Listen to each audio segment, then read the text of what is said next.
देखिए दिया है यहाँ बर्फ़ की विशिष्ट ऊष्मा दिया है 0.55 कैलोरी प्रति ग्राम डिग्री सेल्सियस।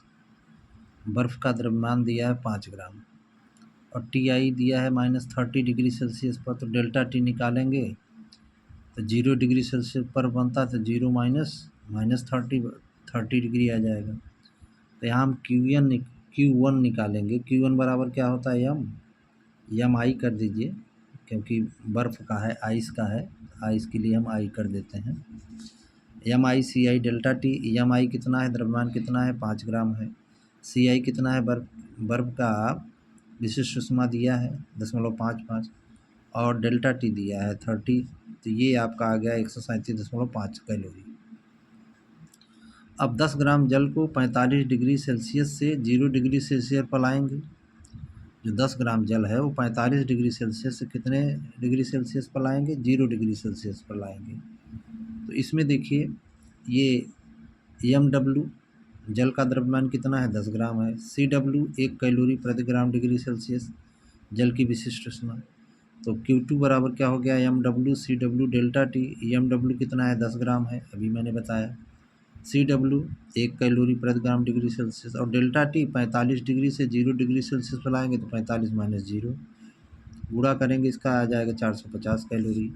अब यहाँ देखिए Q1 less than Q2। Q1 जो है वो क्या है, Q2 से कम है, तो Q1 लेस देन Q2।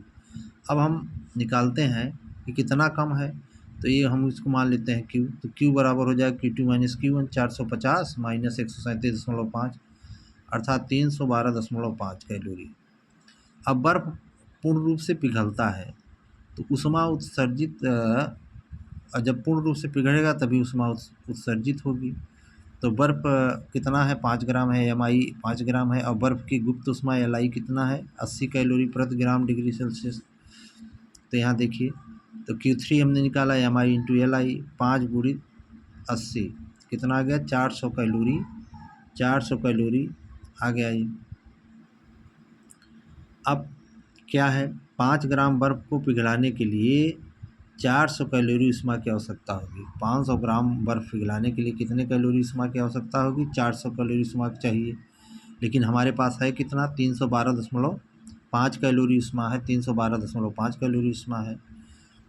तो इसका मतलब Q3, इसका मतलब क्या, Q3 greater than Q3 greater than Q।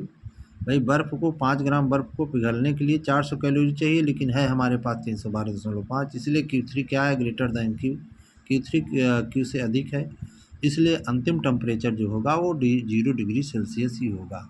अंतिम टेम्परेचर कितना हो जाएगा, 0 डिग्री सेल्सियस। ये पूरा सवाल है आपका।